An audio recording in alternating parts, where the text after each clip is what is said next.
It's a simple device, but sometimes the simplest products are the best ideas and the best problem solvers.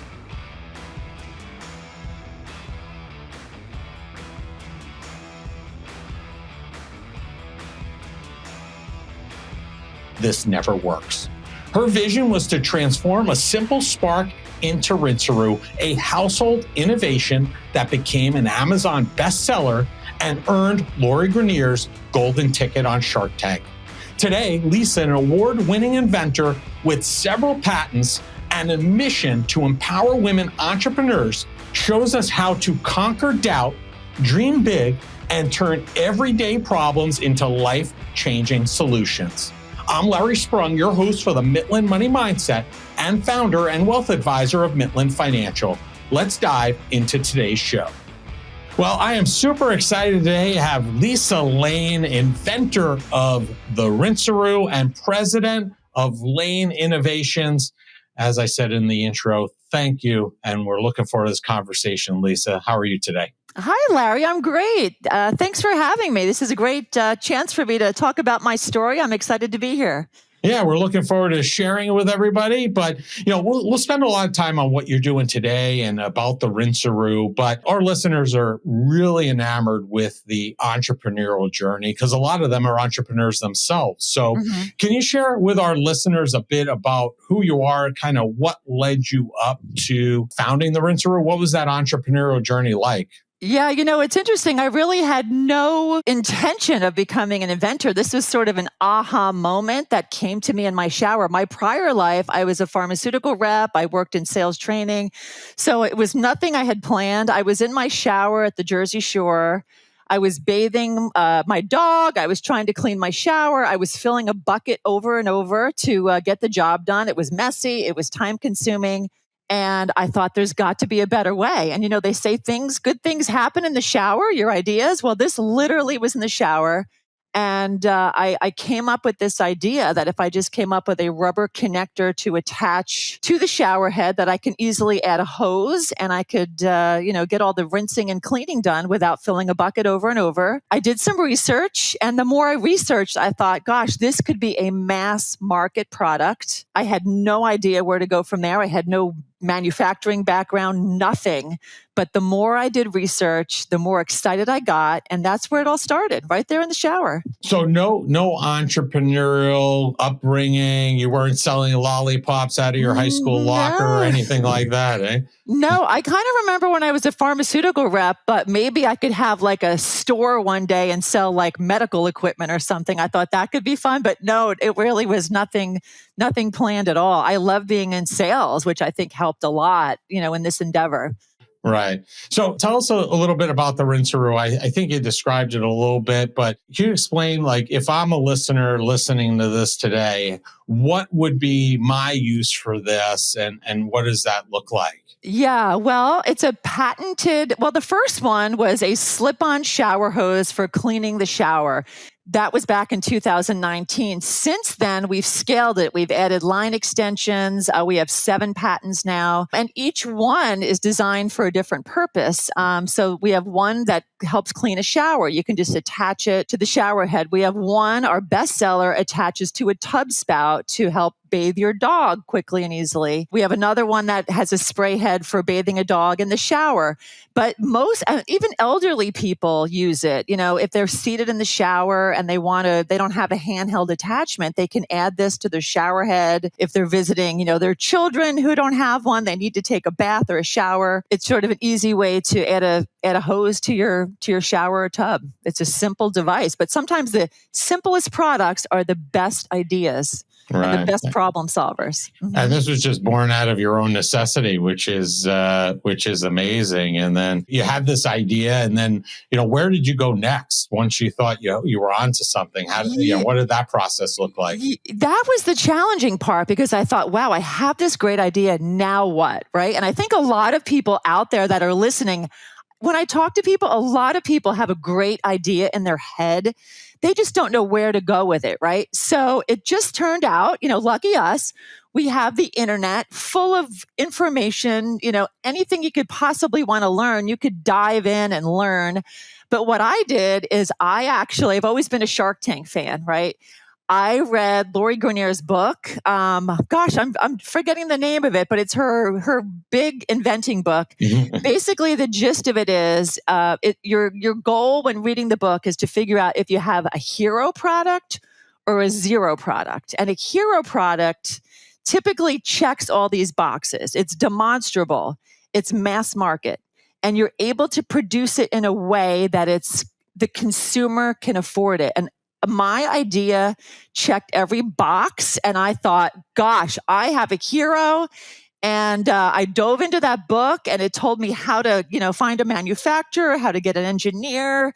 Everything was in the book, and any little minutia thing that was missing, I could find on the internet. It's so easy to make your dream come true if you can dive in and are willing to spend the time doing it. So that's how I did it. And did I read properly that I guess your son helped you design the prototype, like after you went through reading Lori's book? Is that right? Yeah. So my whole family was at the Jersey Shore. My son was home from college at the time, and I thought, his name is Jake. I said, Jake, I think I have an idea here. Help me. How can I make this? I need a stretchy thing that connects to the shower head. And he says, Mom, what about those things that you get from China that are those, what do you call them? Those stretchy balls and things like that. He's like, you need that material. So we literally went online on Amazon and ordered something that we thought would work. And we kind of jerry-rigged a very rough prototype. And to our pleasant surprise, it worked really well. And then from there, we got an engineer and we found a manufacturer, and the rest is history. So, yeah. Wow. And basically, if I understood what you said earlier correctly, basically you got this whole roadmap from Lori's book, and that really changed your life and this trajectory and this path you're on. It really did. Yeah. I mean, we were on Shark Tank just this past January, season 16, episode 10. And it was great to meet her in person. It's not easy to get onto Shark Tank, but to be able to thank her in person for her advice in that book. I told her, I said, Lori, your advice literally changed our lives for the better. Yeah, we've had a number of Shark Tank entrepreneurs on the show. I think the most recent we had Rachel from Bordery. She was on episode 247. So we're a big fan in the Sprung household of Shark Tank, so we watch it very often. I know that each entrepreneur that's gone on the show has had their own experiences, and I know a few of the sharks were making offers when you were on the show, but I believe you had the experience that Lori gave you and your son Jake her golden ticket. Now, I don't believe we've had anybody on the show that has received a golden ticket. What was that like? Well, the funny thing is, honestly, I never even knew that the golden ticket existed. But in preparation to go on to Shark Tank, I studied every episode. I wanted to know what questions are they going to ask. I wanted to have a response to every objection. And during that studying of all these episodes, I found out that she once a season gives a golden ticket to an entrepreneur that she feels has a product that really has the most potential. And she doesn't even really give it out every year. I think the year prior to us, she didn't give one out. So it was kind of in the back of my mind that this was maybe something that could happen, but it really wasn't something I thought would come to me. And I was totally shocked, totally excited. But I think the fact, the salesperson in me is like, I have to tell her about this book that I read, her book. And we just connected on that. She was so grateful that, she was able to help us. And it was such a great moment on the show. And I think she felt obligated to give it to us in a way. But it was truly amazing, a shock. And obviously something that, now as a brand, to say that we got Lori's golden ticket really adds credibility to the brand. It's great. Yeah, I mean, how much value do you feel like she's lent to you, Jake, and the company and the success of the product? It's early to say. Unfortunately, after all this happened, we had the whole tariff situation hit. So all of our plans to scale and grow, we were kind of putting things on hold with the big tariffs. But certainly it's to be determined.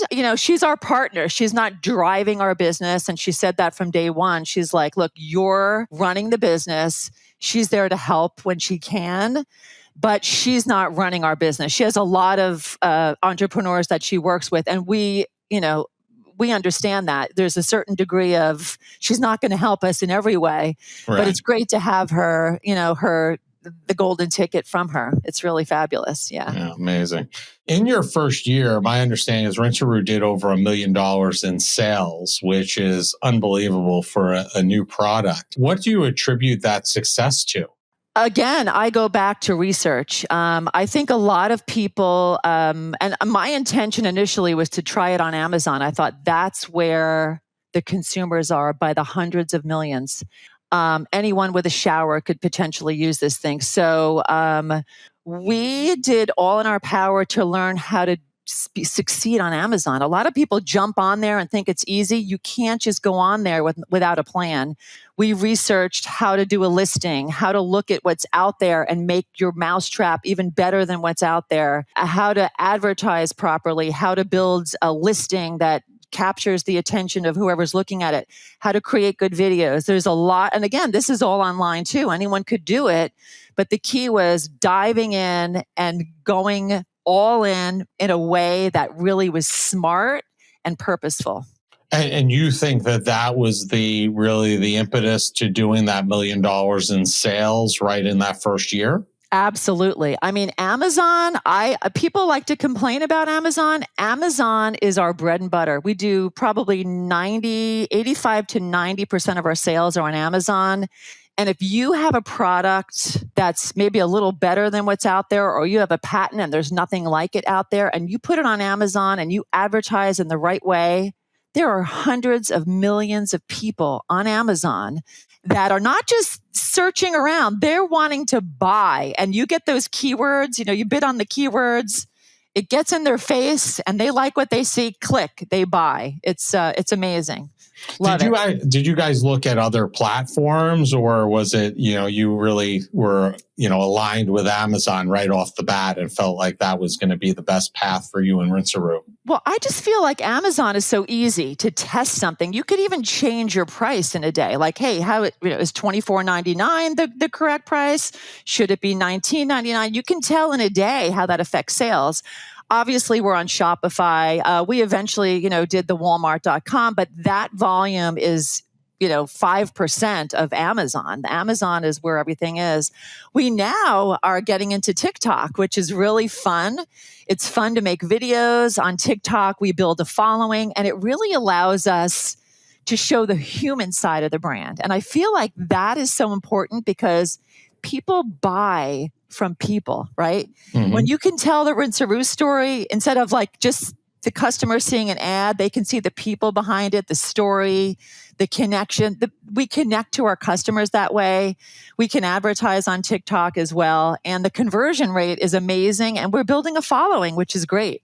So that too is fabulous. Yeah. And I would think that this product lends itself to, being demonstrable, and being able to see it on social media is really helpful to the end potential user to see, maybe they, in theory, they looked at it and they were like, oh, I don't know how I could use this. But, seeing a video and how it's being used in practical terms could be helpful for them, figuring out a way that this might fit into their household as well. Absolutely. And what's interesting is we often have our customers coming to us, giving us ideas of, hey, you should show a video.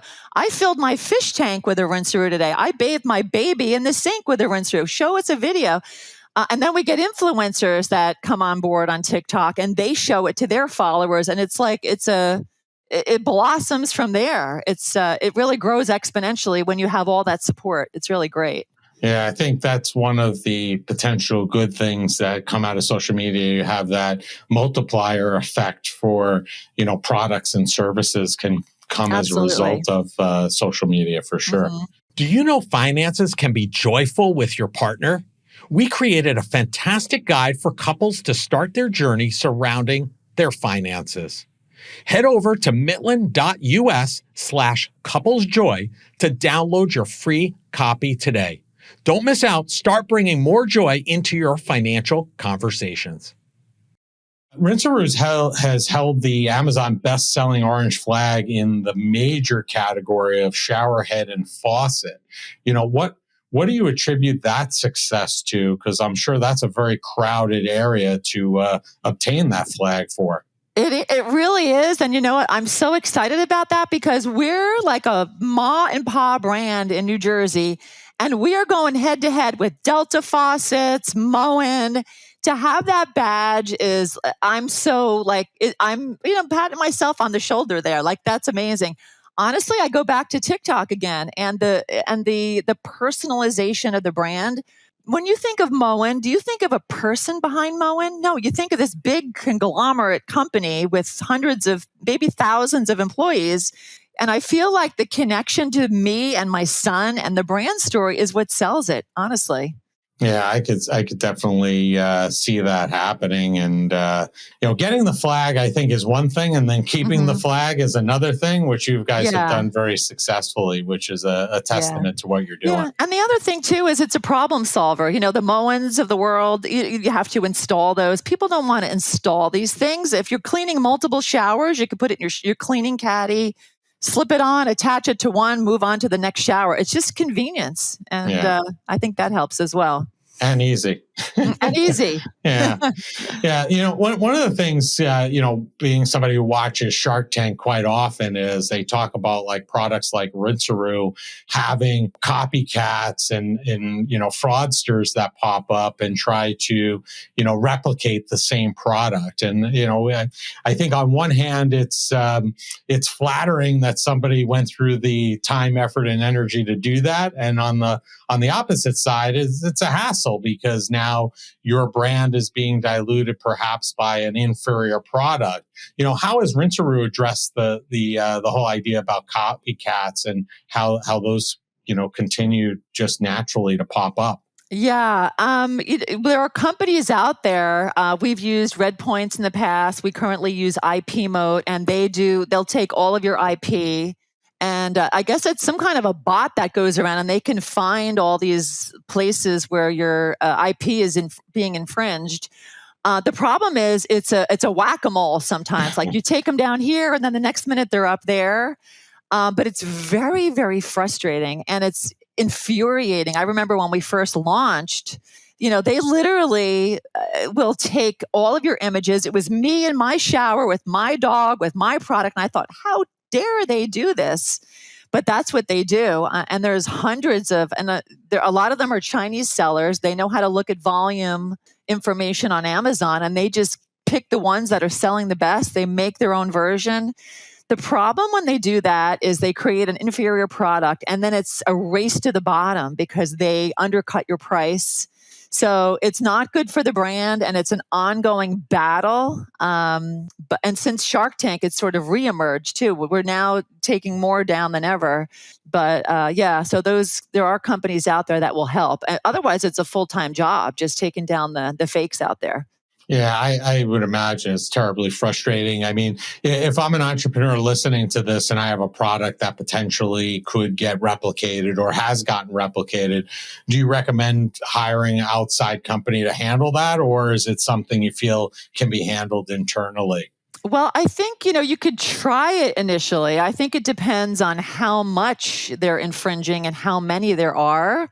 In our case, we started that way, just initially trying to take them down. But it, like I said, became a full-time job. They're on Temu, they're on Shein, they're on AliExpress. When they get into AliExpress ships it all over the world, and then you're on Walmart.com, and it's everywhere. So when it gets to that point, I think it's better to nip it in the bud than let it get out of control. Yeah, I feel like I'd have to hire somebody outside because if I had to spend time, surfing the internet to see all this, it would just frustrate me more and get me, angrier by the minute seeing the products, replicated in places that I know wasn't ours. Yeah, it's infuriating. And then, you get to the point too where you're spending time doing this when you could be scaling the business. Where's your time and effort better spent? Yeah.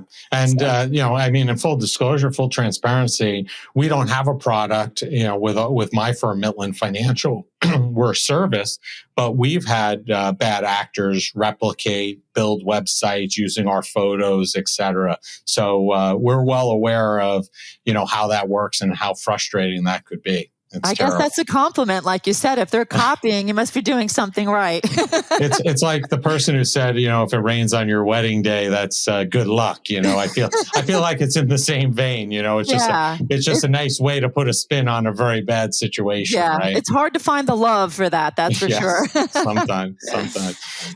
As somebody who works with a family member, my wife is our chief marketing officer. I have to ask, what has it been like to build this with your son, Jake? What's that been like? Oh gosh. Well, he graduated from college during COVID and his degree was in finance and business. And he literally walked in the door and I was at the point where I was like, I need help. He walked in the door from college. I handed him a Rinseroo and I said, Jake, you're hired. This is when nobody was hiring during COVID. And it's honestly been such a joy I get to, he's in Tampa at the moment, but we see each other every day. We meet on Zoom. It's fabulous. I just love it. We've become so close. He's great. He's good at things that I'm not good at. He does, finance stuff. He does logistics things, and I'm more sales and marketing. And together we make a great team. But how fun is that? Like, I'm sure you enjoy working with your wife. The fact that she does what she does and you do what you do, sometimes it works out really well. Absolutely. So is this his full-time role, with Rinseroo? Is that what he's doing full-time? It is. Yeah. Yeah. So I guess he will not have the same story that you have when all said and done about his entrepreneurial journey. He will have some kind of background to kind of fall back on and say that he started his entrepreneurial journey at a very young age. And it was almost like something he had to take on. Yeah. He went to Florida State University, and actually the entrepreneurship program reached out and they did a whole thing about us, and it was pretty cool. And I think he really enjoys it. I think there's a lot of young people out there that are getting into e-commerce, and if Rinseroo ever goes away, he has a great resume. He could work anywhere. So I don't think he's leaving anytime soon, though. Yeah. Are you guys constantly innovating? Like you've mentioned, you've had, a number of different products now that basically have iterated from that initial product that you had thought about in the shower. Or are you continuing to iterate new products? And are you staying in this one vertical, or are you looking to expand beyond that? Absolutely. I always say, when you're selling on Amazon, the more you have to sell on Amazon, the more you sell, right? So you're always thinking of new ideas. So we've launched, it's called a Dust Daisy dryer vent cleaner. Same idea though. It has the Stretch Connect. It attaches to a vacuum. We have things for the shower. Anyway, on our website, rinseroo.com, just line extensions and things that are in that space, the pet space, the shower space, the cleaning space. And we're always thinking there's always something next on the horizon. Thanks to our great manufacturer, we have a great relationship with them. But I think when you're an entrepreneur, you're never satisfied. And it's so much fun to think of new product ideas. So we're always thinking of that. Yeah. So, you mentioned something earlier, and, I know that this episode is going to go out not too long after we have our conversation today. So I'm curious, as somebody who is directly involved in creating a product, right, and distributing it and subject to price changes, how have you seen the tariffs impact your business directly? Are you taking more of a wait and see approach, or has it really affected your bottom line in terms of now you have to raise prices and things of that nature? Well, initially when the tariffs were 145%, everything halted. We weren't placing orders. We were sitting in a wait and see situation, and we thought it's going to be maybe a couple of months. So we did just that, thankfully, because, when it's 145%, just to get that product off of the boat is like a house mortgage. It's not an easy nut to eat if you're a small business. So what we've done is we found ways we're shrinking our packaging a bit so that our fulfillment costs at Amazon are lower. And, our products are not, the cost of goods is not high. So if a 30% tariff is $1 or $2, it's not going to make or break our customer experience. So we could add $1 here, but we've opted to just reduce packaging. We want to not add any cost for our customers. So if it's simple to do, we're doing that. That's great. Well, thank you for that real life, example, because I think a lot of people think about these things, but don't really understand or know how they work in practicality and where they may or may not be being impacted. So thank you for sharing that. Sure. And, you mentioned the joy of working with Jake, and, we're all about joy on the Midland Money Mindset. And the final question we ask each of our guests, and many of, if not all of our listeners, wait around to hear, the entrepreneur's answer to this question, because it changes, so frequently from person to person. We've heard some great things have come from this question, and that is, what did you do today that brought you joy and put you in the right mindset for success? Today specifically, or I don't know if it's something specific today, but like I said earlier, I feel like every person out there has an idea in their head, right? And for some reason, they don't really act on it. Maybe they're too busy. Maybe they're a mom, or maybe they feel like they don't have enough money.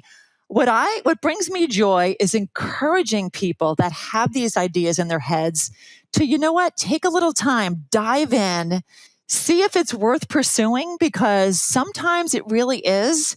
And it's so easy these days to build a product, or, your financial advisor. It doesn't have to be a product, but maybe it's something where you could really add value and grow a business, and don't just sit on the idea. Do a little investigation and a little homework, and you never know what could come of it. Were you exploring this and going down the route with Rinseroo while you had your corporate job, or did you just drop everything and go 100% into Rinseroo right off the bat?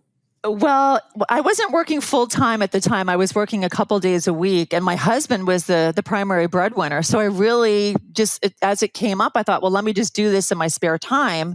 And it blossomed into a full-time job. I now have my son working full-time. My daughter works part-time for me. I have a few 1099s on the payroll.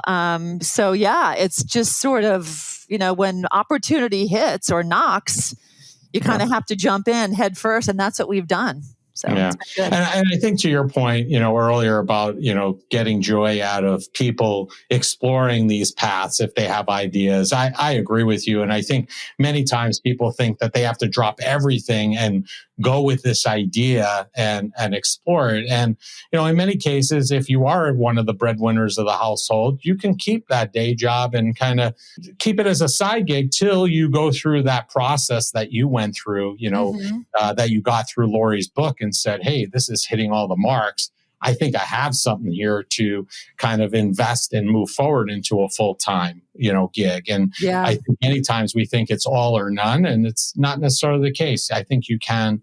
I think there's room for both many times as you're exploring that. There'll come a point where you're going to have to make a decision if you want it to be successful. But I think initially, you could keep that full-time job as you explore the viability of this, newfound idea.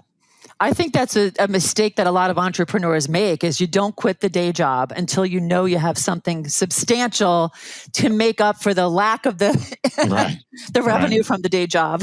Agreed. Well, Lisa, it's been a pleasure having you on, and we're going to have all of your information and Rinseroo's information in the show notes. But if people want to learn more about Rinseroo, learn more about you, connect with you, what's the easiest and the best place for them to do that? Well, we have a website, rinseroo.com. We also are on, I'm on LinkedIn if anybody wants to reach out. I love connecting with other entrepreneurs. We're on TikTok, Rinseroo. We're on Instagram, all the usual places. And we sell on Amazon.com, Walmart.com, Chewy, Lowe's. And if you do a little Google search, you'll see Rinseroos all over. Just make sure you don't get one of the fakes. Yeah, I agree. Make sure you get the OG version. Yes, exactly. Yeah. Well, Lisa, it's been a pleasure having you on. Thank you for taking out time of your day for sharing your story and Rinseroo with us. We appreciate it, and enjoy the rest of your day. Thank you. You too. It's been a pleasure. Lisa, thank you so much for bringing your joy and energy to the Midland Money Mindset. From sparking an idea in the shower to winning Shark Tank's golden ticket and building Rinseroo into a household name, you've shown us that even the simplest ideas can transform lives. Your passion, courage, and dedication to lifting up women entrepreneurs everywhere leaves us inspired, grateful, and smiling. Lisa Lane and all she is up to can be found across most social media platforms. All the contact information needed to find them can be found in the show notes. The opinions voiced in the Midland Money Mindset Show with Lawrence Sprung are for general information only and are not intended to provide specific advice or recommendations for any individual. Past performance is no guarantee of future results. All indices are unmanaged and may not be invested into directly. Investing involves risk, including possible loss of principal. No strategy ensures success or protects against loss. To determine what may be appropriate for you, consult with your attorney, accountant, financial, or tax advisor prior to investing. Investment advisory services offered through CWM LLC, an SEC registered investment advisor. Guests on the Midland Money Mindset Show are not affiliated with CWM LLC.